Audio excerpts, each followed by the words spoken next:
Good morning, everybody, and welcome to another edition of Coaches on Call. I am here with Lori Hamilton and Lisa Edbridge. Hey. And we are going to be discussing the ins and outs of earnest money.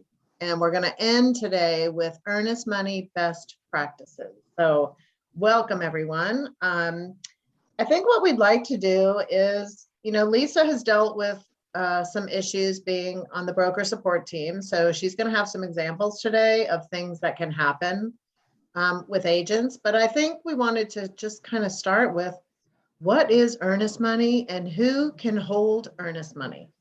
So who wants to kind of pick that apart? Like, what is earnest money? I'll dive in. So earnest money is a good faith deposit, money you put down to show that you are serious about buying a home. So the idea is the more money you're willing to put on the table, the more serious you are about purchasing the house. It's kind of in good faith saying, I've got some skin in the game. I want to purchase this house. For who can hold it, historically, the brokers, they would have a designated trust account set up. It has to be monitored by the commission. So make sure that money is there and safe and not just being spent on, any other fun thing at the office. Recently, we've started having attorneys also holding earnest money, and they also have the same accounts set up, and that a lot of times happens maybe when it's brokerages that aren't set up to handle everything that goes along with being responsible for the earnest money.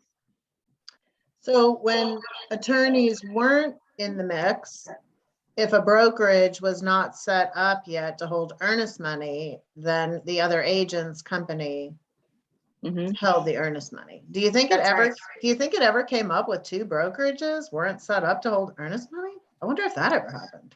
I don't know. That's a good question.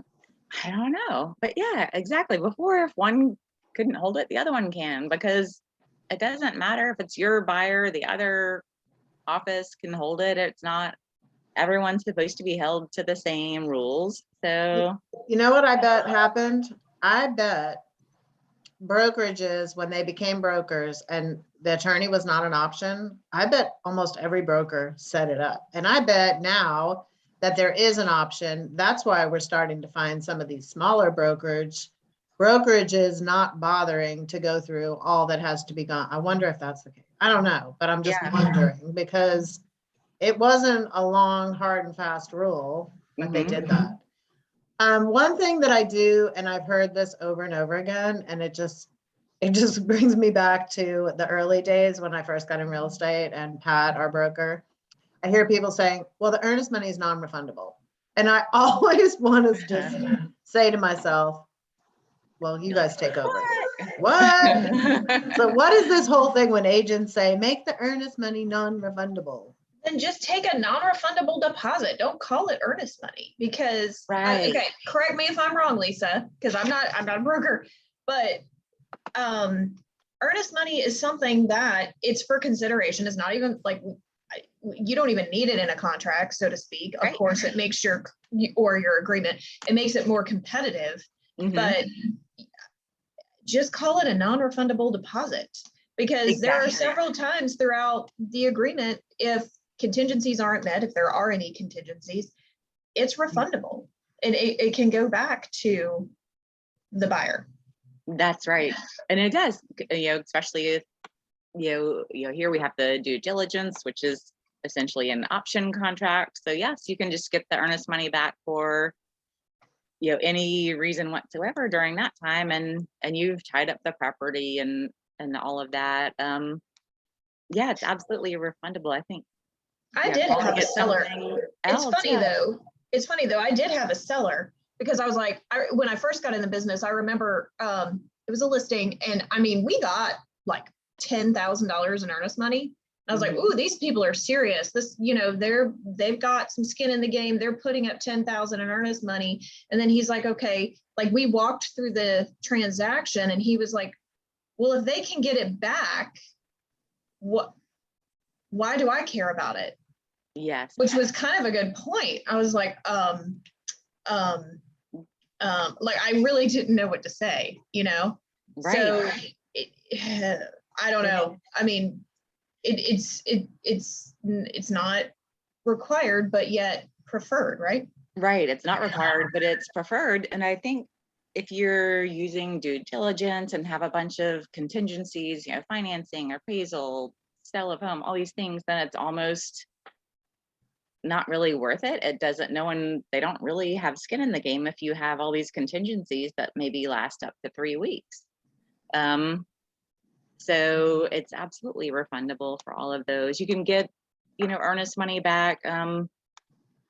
You know, if any of those contingencies aren't, you know, met, doesn't appraise, can't get their financing, cancel for whatever reason during due diligence, don't sell your home in time if that's a contingency. So all of those things, I mean, sometimes, especially a sale of home, that can go straight up until closing. So a non-refundable deposit or non-refundable earnest money would be a great way to make your buyer more serious. I know a lot of people are going back to here, a form that used to be standard in our contracts before we added the due diligence. It's the right to request repairs. You guys remember that? Yep. And so now it's, you know, an exhibit. And so people are going back to that, or if they have a listing, asking buyers to just use that, so they don't have just a due diligence where they can get out for any reason, where you have this period of time that you can request repairs. Has to be, you know, legitimate repairs, not just I found a better house down the street, you know, any reason. And that kind of makes buyers maybe think twice and be a little bit more serious. There's still other, you know, they might still have a financing contingency, but I think doing what you can to make buyers really not just make offers that they know they can get out of would help a lot. They don't have so many terminated contracts. Yeah, and back on markets. And so to clarify, earnest money itself, just by the nature of the term, can't be non-refundable, but a deposit. So you would kind of scratch the whole earnest money paragraph and then do a special step that would talk about a non-refundable deposit.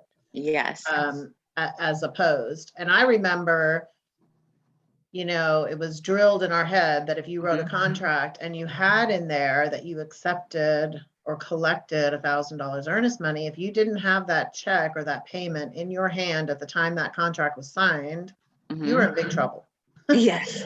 And I remember people saying, well, they were going to go home, you know, and get it. And that's when I first started the whole thing of just put zero. Yeah. Zero was collected, and let the listing agent counter or inquire, why is there no earnest money? And I could say, because they didn't have their checkbook, and I couldn't say that I collected it because I didn't.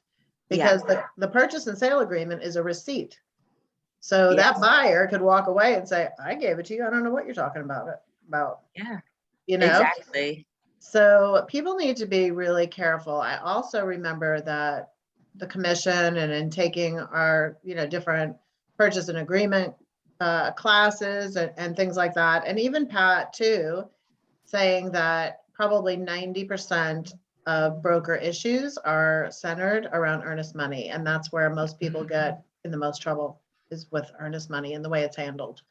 That's true. It is. That's a lot of it. So you're right. To get rid of those problems, you can have no earnest money or make it a deposit, make it non-refundable, because it would still be the same idea. Make a deposit. If you close on the property, it goes towards the purchase price. If you don't, then sorry, time to move on. Builders do it. Builders do it all the time. Yeah. Coming from the builder world, we didn't mess with earnest money. It was just builder deposit. And that was non-refundable. Exactly. Yeah, same concept. I think that's, I think that could be a good way to go to make people more serious about that. Are you seeing any offers or any contracts with no earnest money lately or no? I'm just curious what the trend is going like. I haven't. Everyone Okay. seems to be putting it on earnest money. I would say on average, most people are kind of around the 1% of purchase price range. A lot of people go more than that. Not many go less. But then their risk, like you were saying, when so many issues can come up with that, and sometimes there's these disputes, and it's depending on how is it held, what's the dispute, how are we going to interpret it, and everything. So had an agent in our office last week had an earnest money dispute. The buyer she had the listing, and the buyer had terminated after due diligence and everything, just cold feet, just terminated for no contractual reason. And their agent said that they would end up getting the earnest money back. So then we found out that the agent and the broker were all one and the same.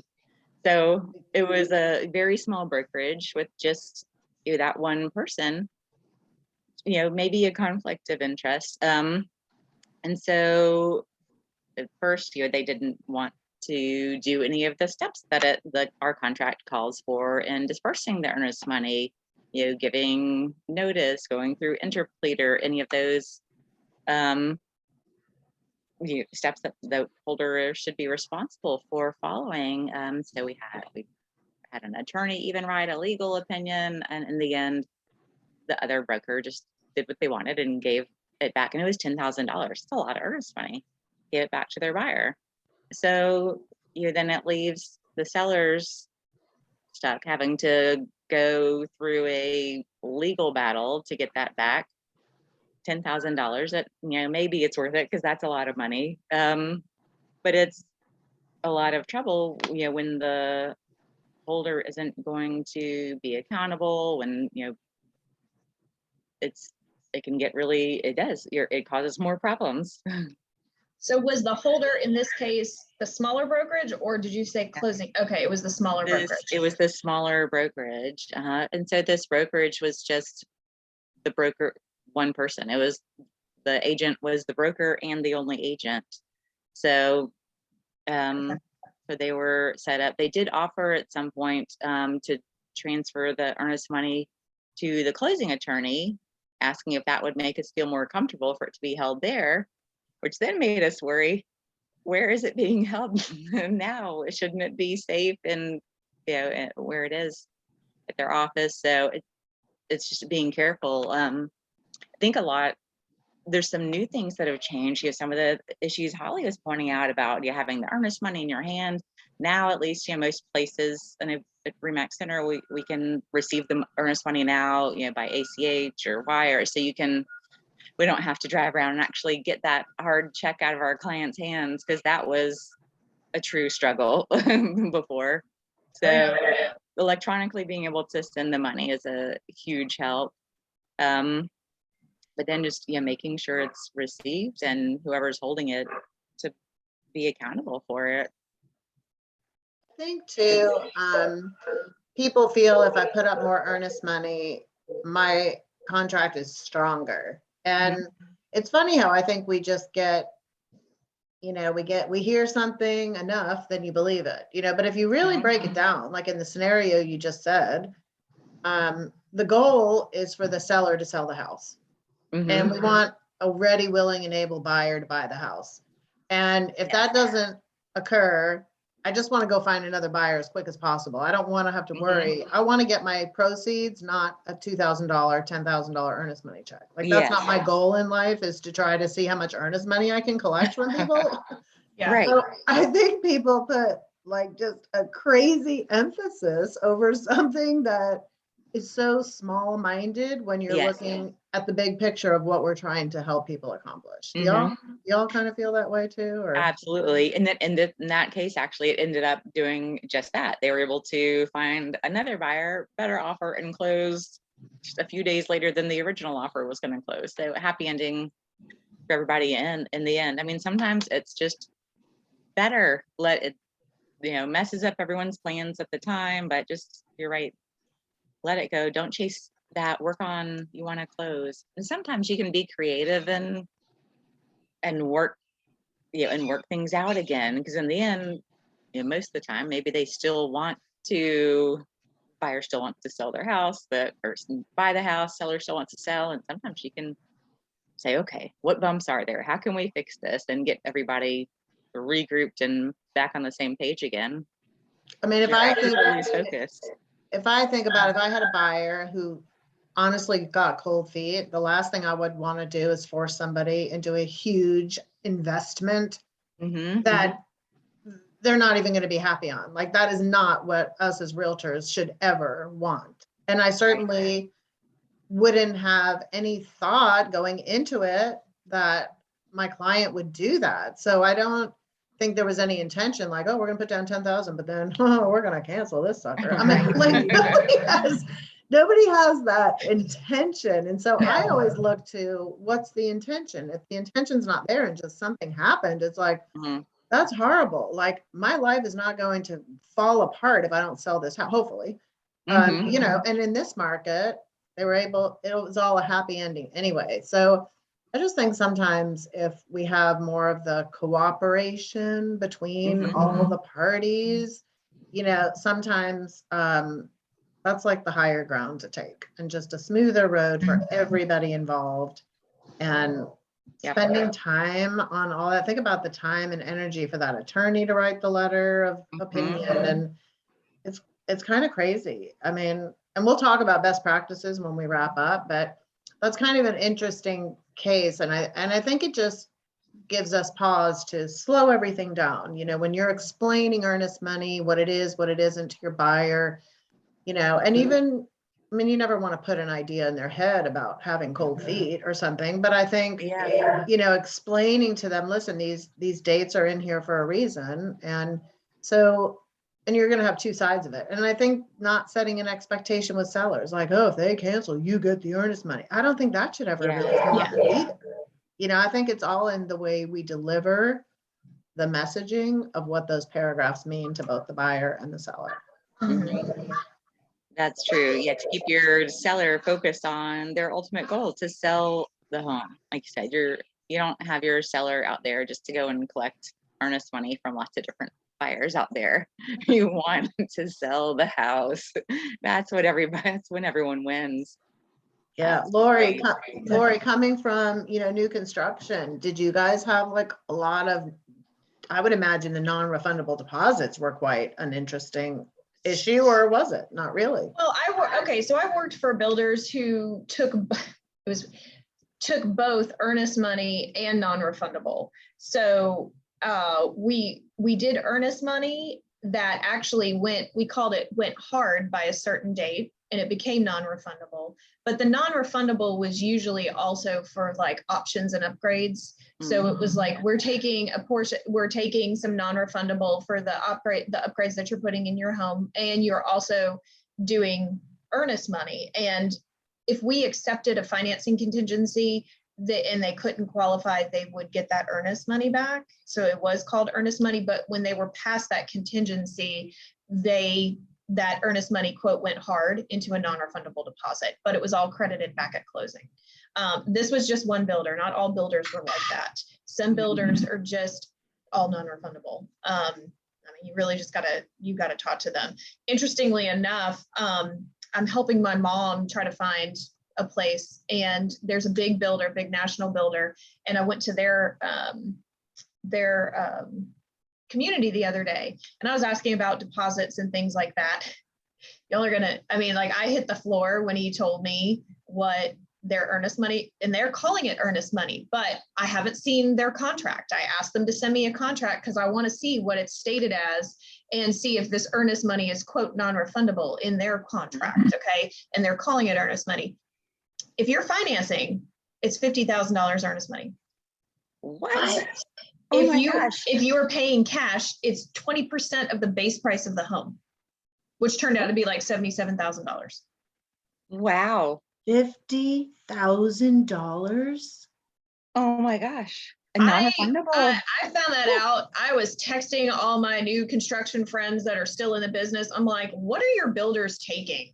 And I was like, this is what this builder is taking. And they're like, we take $7,000 to $10,000. Yeah. You know, I mean, like, so Wow. then I called somebody else who I knew who bought not in this community, but another community from the builder. And those were the same requirements that the other community. Oh my goodness. That seems Wow. like that would be I have out of my reach theories. for most buyers. I have my theories of why they're taking that big of a deposit, as well as they're jacking up their lot premiums to $25,000 to $75,000 on lot premiums. But Wow. I have my theories on all of that. But yeah, that's a lot of earnest money to come up with. Yeah. And I've got to read their contract, which I have yet to see, but I don't know if it's technically earnest money, if it's really a builder deposit. I'm gonna guess. Right. That'll be interesting to see. Yeah, follow Yeah, up on that. I'll give you the Absolutely. I follow want up to know on it. how that goes. I haven't seen I'll give you that the follow. come across. I'll give Yeah, you the give follow us- up on Give that. us the follow-up. So Yeah. I did want to talk like a little bit about, and now I know some states listening to this are like, oh, well, our attorneys, our title companies always have held earnest money, so it's nothing new, but it is something fairly new for Georgia. So I thought it would be interesting if we just kind of talk about the pros and cons of, Yeah. you know, if it's your buyer and you have the earnest money, you know, who's going to hold it, and then what maybe some nuances happen when you give up the ability for an actual broker to be able to interpret the contract. You know, closing attorneys are working for the lender. Typically, they're closing the loan, doing some of the stuff, but they're not a party on the contract. So maybe Right. talk a little bit about the nuances of, you know, what the benefit is of having your own brokerage hold it compared to giving that up to the third party of an attorney. Right. And there's so many different nuances and complications. And it could be, like you said, just because we're still kind of new at this and figuring it out over here. I think one of the things is here, it's not really the attorney's business here. Like that's not what they are set up to primarily do. They are here to close transactions. So holding earnest money and dealing with disputes over contracts is really that's not their industry. And maybe that'll change over time and they'll have a division set up for that. But as it is right now, it's just really, that's not what they want to do with their time. That's not how they're making money. So we're having more and more people have the attorneys hold the earnest money. It's become a trend over time. I think a lot of it is there's more and more pop-up, smaller brokerages here. So whereas before it was kind of, at least in the Atlanta area, it was kind of dominated by a couple of like huge national brands. And then over time, people have popped up and there's all these, family name, brokers out there that are maybe just that, 5 or so agents, sometimes a little bit more. And they don't want to deal with everything that's involved with setting up the holding earnest money, which I can kind of get. If you're a small office, maybe you don't want to take the time, infrastructure, energy, or liability of doing that. So that's kind of how it started here.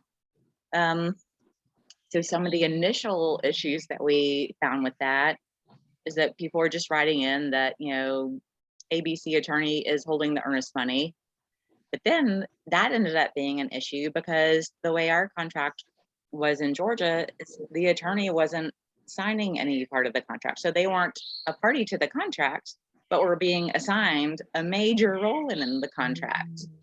And so, of course, nothing's an issue until it is, like Holly says. And then one day it became an issue. There was a big earnest money dispute. And then the attorney in this case was, like, wait, I never agreed to do this. I don't know what you're talking about. And then, new forms were created. So now we have forms where the buyer and seller sign acknowledging everything about the seller becoming the holder, and that this attorney has to also sign and agree to be the holder and adhere to the terms of our purchase and sale agreement, which is a huge deal that they can't just do what they want or pass it off. So the problem comes then with the timing, and I'd say here, a lot of times we'll write in that the earnest money will be, received within 2 to 3 days of binding is kind of typical. But then for our, the specific earnest money being held by the attorney documents says that it's the buyer's duty to make sure all the contracts get to the attorney within 2 business days, and that the attorney then has a total of 3 business days from binding to sign and agree to being the holder. So if you, let's say, go binding on Thursday, Friday, something like that, the earnest money is due over the weekend, but the attorney may not even be, need to sign it until the following Tuesday or Wednesday after the earnest money is due.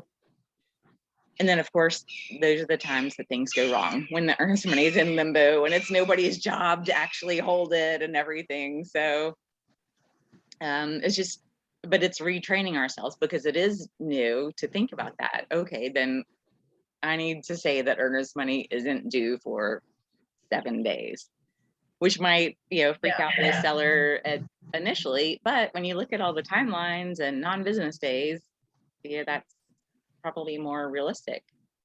Well, that's more work. It is, and it's so much more work. And then sometimes, well, I feel like it can get so. I just feel like it could get so convoluted. Like yes. you've got.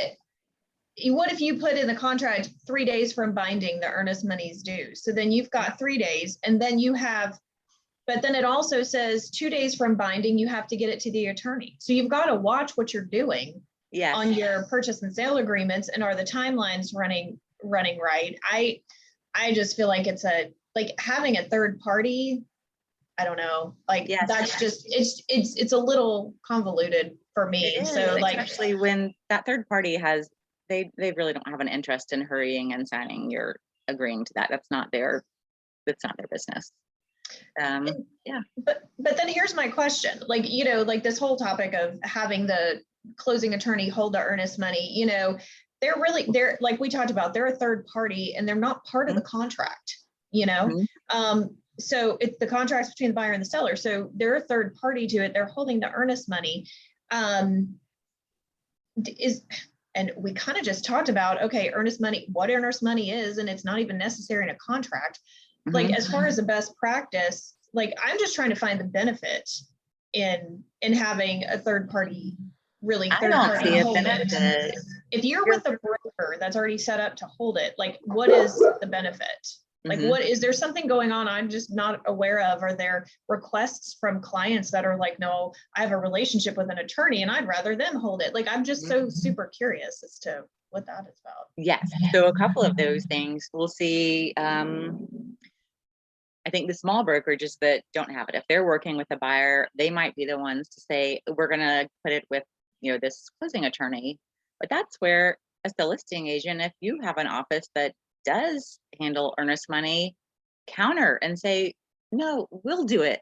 We can hold it. It doesn't, you're still, as long as you're set up, you can hold that buyer's earnest money, and that should be okay. And yes, so much easier than getting this whole other third party involved.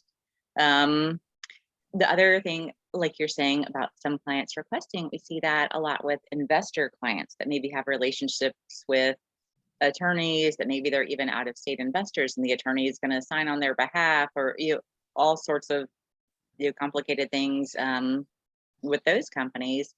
And so they'll require that the earnest money is held by an attorney, which I think is probably just an error on the agent's fault. I think we need to do a better job educating those investor clients on why, specifically in Georgia, it may not be the best case. If these investors are purchasing properties all over the country, I would love to actually, if someone listening will comment and give us feedback about what's happening in other states and how it goes so much smoother. but we're not there yet. And so they might be used to seeing it go smoothly in other states where they're investing. But it's more complicated. We're just not there yet. And it makes it subject to so much more conflict. I mean, just like we were saying, things are never an issue till they are an issue. Yes. And sometimes I tend to think down the road and I'm like, well, what if there is a dispute? Well, then it's like, it's not like I could go to, Pat or our broker or whoever that may be and be like, okay, I think we're going to have to do this. What happens to my client's earnest money? Like if I've got an attorney holding it, how are they going to interpret the contract? And they don't have to adhere to license law. Right. So to me, I'm kind of like, does that put my client at risk in the event of a dispute, or are we making too big of a deal about this? I don't know. I think it's just up for discussion. Yeah, two things I would say. I think that it's harder because the attorneys, unless it's some disputes are black and white, even though one party disagrees, when you actually look at the contract, it's black and white. And that's most of them. And so the attorney will say, listen, we've interpreted and this is it. And they'll disperse accordingly. Sometimes there's a little bit of gray, or one side is really worked up and they don't want to rock any boats. So they will, rather than engage in a battle, just throw it off to an interpleader, which is the next step that we have here, which ends up being a longer battle. And then we go back to okay, are we here to go and battle interpleaders for our earnest money, or do we want to sell our house? And so you're stuck with that whole process. It makes it complicated. I was gonna say, I think, and I agree, the goal is to get the home sold. But honestly, as I sit here and think about that one agent / broker, that there was not one thing, I know the purchase and sale agreement, there's no reason that buyer got that earnest money other than the fact that it was his client and he wanted that buyer to get it. So there kind of should be some kind of repercussion to that. But it seems like it would be an ethical violation. It seems like there's some type of violation that person could sustain some type of violation, in my opinion. Even if nothing happens for the seller, the seller moved on, but a complaint, I still think people need to be, because otherwise then just take the whole paragraph out then. If you're going to be able to say, hey, Mr. Broker, this is my client, and I know we screwed up, but it's my client and I work for you, so give us the earnest money. If we could just do that, then just take the paragraph out. So I think there should be some type of repercussion to that person. Sorry if you're watching this. Yeah. No, I completely agree. Yeah. Because they're going to be doing it. And they win the offers because they throw out tons of earnest money, so it makes it look like they're serious, but in the end they know we're just going to do what we want, and no one's going to go through the real effort of challenging it. But yes, I agree, it seems like a huge ethical issue if you are the agent and also the sole person deciding what's happening. At least at our office there's separation. It would be one thing if there was a valid thing. Hey, sorry, but the contingency, whatever, they couldn't get financed. They could, but it doesn't sound like they were able to do any of that. And it sounds like our attorney even had their own letter of opinion. So I think armed with that kind of information, there should be some type of violation. But and I just started thinking about that after the fact. I still do just want the sellers to move on, but we should all be accountable for our actions if they're not ethical and up to standards. So that's it. Keeping everyone up to standard, protecting the public, which is what we want also, because you don't want that to continue to happen to every person that they write another offer to. That's a disservice, and it minimizes the whole value of the contract. What's the point in having earnest money at all if you can just do what you want with it? Right. It was kind of fun how I started out with a different mindset, but then as we kept talking, And I think that's what's so great about having conversations and Yep. not being so quick to make an opinion and, be willing to kind of change your thought process and, be flexible, be, kind of be Yeah, willing to look at things in a different way when you hear more information. I think we make absolutely. so many choices when we don't have all the facts or we don't have all the information. There could have been a whole bunch of other things behind the scenes in this situation that we don't even know about. So who knows? But Yeah. all right, So well, as we're getting and there's closer, oh, sorry, go so I was ahead. gonna say one more thing. You made me Yeah. think of something else about like the ethical conflict there. See, interestingly, here, if it's a cash transaction and the attorney's holding the earnest money, or it's at a cash transaction, the earnest money is going to represent either the buyer or seller. And because of that conflict, it's already stated in our documents that the attorney will interplead automatically because it's a conflict of interest. Oh, I So didn't know that. so that made me think maybe there is the same type of thing for a single agent broker office, that there's that conflict and interpleading would have been the right thing to do. So I'll have to look into that. We'll have an Working update, ideas. folks. Okay, so we're getting close to our wrap-up time for our Coaches on Call, take 2. So what we would like to leave you all with are just some earnest money best practices. We kind of dissected a lot here. And so I think if we each kind of just give a thought for a best practice, I know Lisa probably has a lot more than we do because she deals in these all the time. So I don't know, Lori, do you have one like for a best practice that you'd like to kind of impart to folks? Don't have it held with the closing attorney. No, I'm just kidding. That's a good one. Yeah. I feel like I'm dying on that hill. I didn't even have a bad experience. It just does not seem great to me.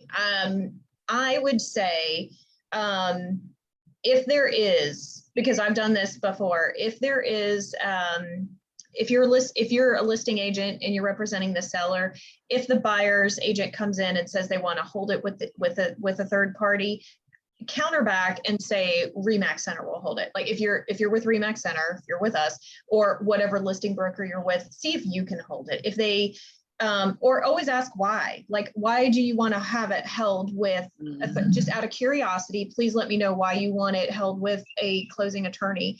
I've gotten my broker won't hold anything more than $10,000, and Yes. then I've said, okay, then we would like to hold it, and we got that worked out. But I think ask why if they're going to do that, and if you're not comfortable with it, and then ask them to have it held with your brokerage that you're with, listing broker. Okay, and I'll give one. My one best practice would be don't make an assumption that a higher amount of earnest money is for some reason going to make everything in your life perfect, and that's definitely the stronger offer. Do your due diligence and look at all the terms of the person that's putting in the offer. So go through that whole thing and don't just have that sense of, oh, 50,000 in earnest money, it must be good, because it might not be. So that would be my little take for best practice. And then Lisa, you have a couple to wrap us up? Educate your clients. So educate your sellers. Don't tell them if this happens, you get their earnest money, because that might not always be the case, or they might get it, but it might mean a really long process. So don't set that expectation. Also educate your clients that maybe think that they want to put their earnest money at an attorney's office. Educate them on the benefits of putting it here at our brokerage. Or the disadvantages of going there, educating people of the timelines so that those aren't mixed up. I think it's just education. Sometimes the more people know, they'll change their mind and you can get things working in a smoother way. Love it. Well, I hope we've been able to answer maybe some of your quandaries, or maybe we've just stirred up a bunch more. So feel free to reach out to the Coaches on Call, leave us a message, leave us a comment if there's another topic that interests you, or if you've had a certain scenario that you would love for us to peel apart. on one of our next episodes of Coaches on Call, we would love to do that as well. So we thank you all for tuning in today, and we hope you make it a great day.